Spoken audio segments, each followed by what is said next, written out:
Here's a video for students in Algebra 1 on how to write a linear equation given a word problem or given a situation. It says Jim wants to save up to buy a car, so he creates a savings account. He starts with $150 in the bank and deposits, which means put in, $20 every 3 weeks. Write an equation for the balance of Jim's account. So our equation is going to be a linear equation, which is like a line, and our line equation in general is y equals mx plus b. Okay? And the m stands for the slope, or the rate of change, so it's changing each time.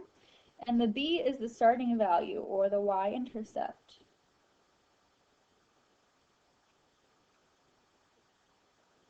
So we want to make an equation that looks like this, but instead of having the letters m and b, we want to have some numbers in there. So let's look at our situation. The important things is he starts with $150 and he deposits $20 every 3 weeks. That's really the important part from this situation. So our starting value, our b in the equation, is going to be $150. He starts with $150. So we have on the end, he has a plus, he has a positive $150 in the bank. He doesn't owe the bank any money right now. He has positive $150 in the bank.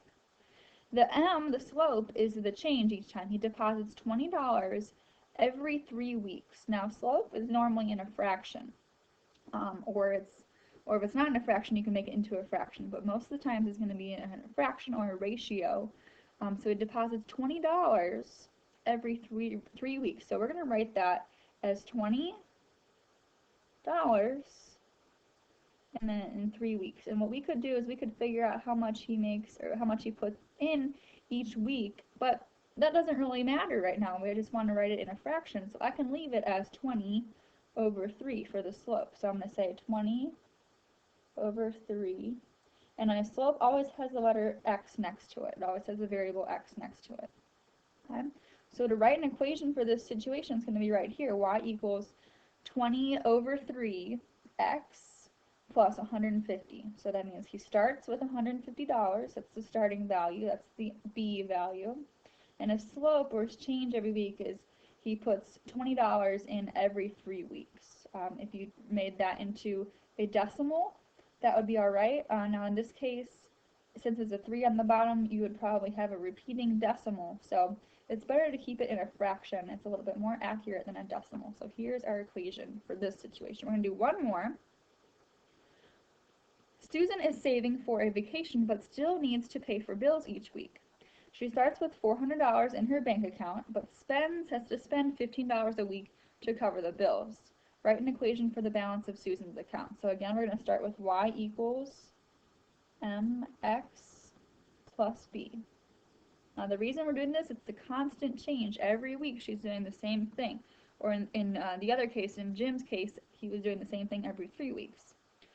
So our starting value, let's highlight kind of the important word. She starts with $400 and is spending $15 a week, or every 1 week.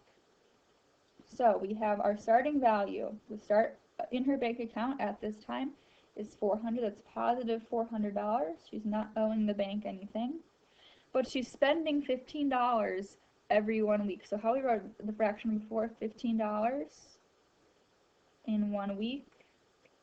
Now if I divide something by 1, it's staying the same. It's just 15, right? I don't need to say 15 over 1. So most of the time, if it's 15 over 1, we would just write the number 15.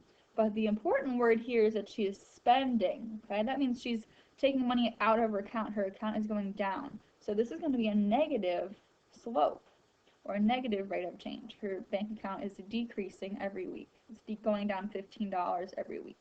So we could write this as minus 15 over 1 x. We could write it like that, or more frequently you could see it as just minus 15 x plus 400.